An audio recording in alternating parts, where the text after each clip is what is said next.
জাতীয় দলের অধিনায়ক থাকাকালে 2018 সালের প্রথমবারের মতো সংসদ সদস্য নির্বাচিত হন মাশরাফি বিন মুর্তজা। এমপি হয়েও ছিলেন জাতীয় দলের অংশ। সবশেষ 2024 সালে দ্বাদশ জাতীয় সংসদ নির্বাচনে দ্বিতীয়বারের মতো এমপি নির্বাচিত হন তিনি।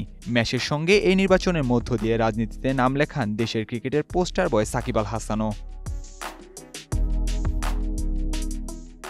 জাতীয় দলে খেলা অবস্থায় রাজনীতিতে যোগ দেয় সমালোচনার সম্মুখীন হয়েছেন এই দুই ক্রিকেটার। অবসরের আগে ক্রিকেটারদের রাজনীতিতে যুক্ত হওয়া উচিত নয় বলে সম্প্রতি মন্তব্য করেন টাইগার দলের ব্যাটার নুরুল হাসান সোহান। এই ইস্যুতেই এবার সোহানের সুরেই গলা মেলালেন জাতীয় দলের প্রধান নির্বাচক গাজী আশরাফ হোসেন লিপু। শেরেবাংলা জাতীয় ক্রিকেট স্টেডিয়ামে সংবাদ সম্মেলনে অবসরের আগে ক্রিকেটারদের রাজনীতিতে যোগ হওয়ায় সমালোচনা করেন তিনি।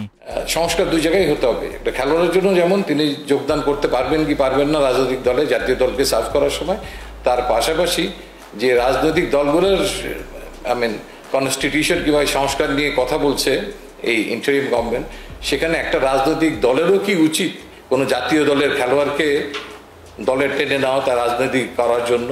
লিপুর মতে পুরো বিষয়টি একটি নিয়মের অধীনে আসা জরুরি। দেশি সংস্কারের ছোঁয়া লাগায় এখানেও কোনো নীতিমালা আসবে বলে আশা জানান তিনি। বোর্ডের একটা স্পেসিফিক আমার মনে হয় দিক নির্দেশনা যদি থাকে তাহলে মনে হয় ভালো হয়। তাহলে আর কেউ কোনো খেলোয়াড় আর রাজনীতিতে যাওয়ার আগে চিন্তা করবেন যে তার প্রায়োরিটি কোথায়। সাকিবের খেলোয়াড়ি জীবনের পাশাপাশি রাজনীতিতে জড়িয়ে পড়াকে ভুল সিদ্ধান্ত হিসেবে দেখছেন গাজী আশরাফ হোসেন লিপু। ভুল শুধরে সঠিক পথে ফিরবেন ক্রিকেটাররা, এমন প্রত্যাশা তার।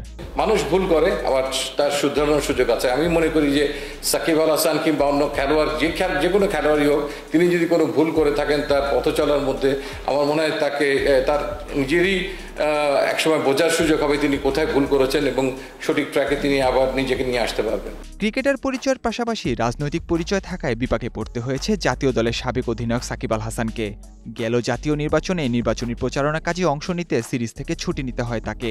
কোটা আন্দোলনের পর সরকার পতনের কারণে তার দেশে ফেরা নিয়ে এখন দেখা দিয়েছে সংশয়। এসব কারণে খেলোয়াড়দের রাজনীতি করার বিষয়টি গলার কাটা হয়ে দাঁড়িয়েছে সবার কাছে। নাহিয়ান আরিফিন, ঢাকা।